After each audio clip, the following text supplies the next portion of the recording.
সন্ধেবেলা হলেই সবার একটু গরম গরম চপ, সিংড়া, ফুচকা, পেঁয়াজি, বড়া সবারই খেতে ভালো লাগে, তাই না বন্ধুরা? তাই আমিও বানিয়ে ফেললাম গরম গরম চপ। তো কীভাবে বানালাম সেটাই তোমাদের কাছে শেয়ার করবো। চলো বন্ধুরা, দেখো আমি প্রথমে বেসনটাকে সুন্দর করে মাখিয়ে রেখে দিলাম। এদিকে আমি আলু সেদ্ধ করতে বসিয়ে দিয়েছিলাম, সেদ্ধও হয়ে গেছে। দেখো আলুগুলোকে আমি ফাটিয়ে ছাড়িয়ে সুন্দর করে রেখে দিচ্ছি। আর একদিকে আমি কি করছি দেখো, মশলাগুলোকে সুন্দর করে ভেজে নিচ্ছি। কি কি মশলা করছি চপের জন্য সেটা আগে তোমরা দেখে নাও। পেঁয়াজ দিয়েছি, কাঁচা লঙ্কা দিয়েছি, আর আদা দিয়েছি। তার সঙ্গে আরও মশলা মিক্সড করব, সেটাও তোমাদের সঙ্গে দেখাবো। একদিকে আলু মাখছি আর একদিকে পেঁয়াজ ভাজা করছি, যাতে তাড়াতাড়ি খুব হয়ে যায়।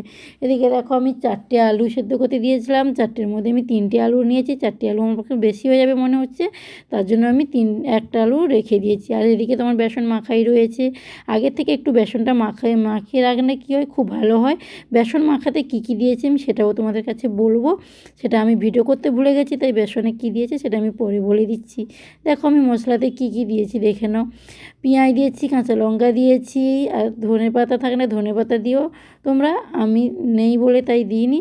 আর ধনের গুঁড়ো দিয়েছি, জিরে গুঁড়ো দিয়েছি, হলুদ গুঁড়ো, লঙ্কার গুঁড়ো, নুন, কাঁচা লঙ্কা, আদা দিয়ে সুন্দর করে মশলাটাকে আমি ভালো করে ভেজে নিয়েছি। তোমরা ঝালটা পরিমাণ মতন দিও, যেহেতু আমার বাচ্চা খাবে তাই আমি অল্প ঝাল দিয়েছি। তোমাদের পরিমাণ মতন ঝালটা তোমরা দিও, বেশি ঝাল করলে অবশ্য বেশি ঝাল দিও। রসুন কুচি দিও, আমি রসুন কুচিটা খাই না বলে তাই আমি দিইনি, তোমরা রসুন কুচিটা দিও, কিন্তু ভালো হবে। আর এদিকে আমার মশলা বেশ ভালো করে কষানো হয়ে গেছে। তার মধ্যে দেখো আমি আলুটাকেও ভালো করে থেসে রেখেছিলাম, আলুটাকে আমি দিয়ে দিয়েছি। এবার এই আলুটাকে তুমি যত শক্ত করবে ততটাই তোমার মানে চপটা খুব ভালো হবে। এবারে আমি কী করেছি, আলুটাকে ভালো করে গ্যাসটাকে হালকা আঁচ করে দিয়ে আলুটাকে ভালো করে আমি মাখছি। মেখে তার মধ্যে একটু বিট নুন ছড়িয়ে দিয়েছি, বিট নুনটা দিলে খুব ভালো হয় টেস্ট। দেখো এদিকে আমার পাকা বুড়ি বসে রয়েছে, আমার পাকা বুড়ি টেস্ট করছে, বলছে তোমার তো শাশুড়ি এখানে নেই, তুমি শাশুড়ি থাকলে তোমার শাশুড়িকে টেস্ট করতে দিতে, তো তোমার শাশুড়ি তো এখানে নেই, আমাকে দাও, আমি টেস্ট করবো। তাই আমার পাকা বুড়ি টেস্ট করছে কেমন হয়েছে, সে বলছে ভালোই হয়েছে। দেখো এদিকে আমার আলুটা বেশ ভালো করে মাখানো হয়ে গেছে, হাতে যেহেতু চিটে যাচ্ছে না, খুব সুন্দর হয়েছে। এদিকে আমি থালার মধ্যে একটু বেসন নিয়ে নিয়েছি, যেহেতু আলুগুলোকে চুবিয়ে দেবো। আর দেখো আমার পাকা বুড়ি কী করছে, আমাকে হেল্প করছে একটু, আলুগুলোকে নিয়ে হাতে সুন্দর করে গোল করে দিচ্ছে, গোল করে থালার মধ্যে চিপে রেখে দিচ্ছে। এদিকে আমি কড়ার মধ্যে তেল দিয়ে দিয়েছি, কড়ার মধ্যে তেল দিয়ে একটু তেলটা গরম হলেই চপগুলোকে দেবো। আমার মেয়ে একটু হেল্প করছে বলে তাই একটু তাড়াতাড়ি হয়ে গেল।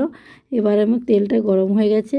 বেসনটাকেও আমি কী মাখিয়েছি, বেসনে দিয়েছি সেটা আমি বলে দিই। দেখো কর্নফ্লাওয়ার দিয়েছি, তোমরাও দেবে, খাওয়া সোঁটা থাকলে তোমরা খাওয়া সোঁটা দেবে, আর নুন, হলুদ আর লঙ্কা দেবে, গুঁড়ো লঙ্কা একটু দেবে, তাহলে খুব ভালো হয়। দেখো আমি কী করেছি, মেয়ে বানিয়ে রেখেছিলো, ঝটপট করে আমি আগে প্রথমে আলুগুলোকে নিয়ে শুকনো বেসনের মধ্যে দেবে, এপিট ওপিট করে দেবে, দিয়ে মাখানো বেসনটার মধ্যে চুবিয়ে কড়ার মধ্যে দিয়ে দেবে। এতে কি হয়, খুব ভালো চপগুলো ফুলে। দেখো আমার চপগুলো কি সুন্দর ফুলেছে, একদম দোকানের মতন হয়েছে না বন্ধুরা? জানি না তোমরা কীভাবে বানাও, হয়তো তোমাদেরটা খুব সুন্দর হয়, আমারটা খুব ভালো হয়নি। তবুও দোকানের খাবার থেকে বাড়িতে খারাপ হলেও বাড়ির খাবার খুব ভালো, মন শান্তি করে খাওয়া যায়, কোনো পেট খারাপ নেই, কোনো কিছু নেই, স্বাস্থ্যের পক্ষেও খুব ভালো। দেখো এইভাবে আমার চপগুলো এক করে আমার ভাজা হয়ে গেল। এদিকে আমার মেয়েও হেল্প করলো বলে তাই একটু তাড়াতাড়ি হয়ে গেল। আমার চপগুলো কিন্তু সত্যিই আমি নিজেই বানিয়েছি বলে নিজে বলছি না, খুব ফুলেছে বন্ধুরা, খুব সুন্দরও হয়েছে। এদিকে দেখো ভাজতে ভাজতে আমার ছেলে মেয়ে দুজন দুটো নিয়ে নিয়েছে, দিয়ে খাচ্ছে, বলছে, মেয়ে বলছে খুব ভালো হয়েছে, ছেলেও বলছে খুব ভালো হয়েছে, পুরো দোকানের মতন হয়েছে। জানি না, ছেলে মেয়ে বলছে ভালো হয়েছে মানে ভালো হয়েছে। বন্ধুরা তোমরাও একদিন টেস্ট করে বাড়িতে বানিয়ে খাও, দেখবে খুব ভালো লাগবে। কেমন হয়েছে অবশ্যই কমেন্ট বক্সে কমেন্ট করে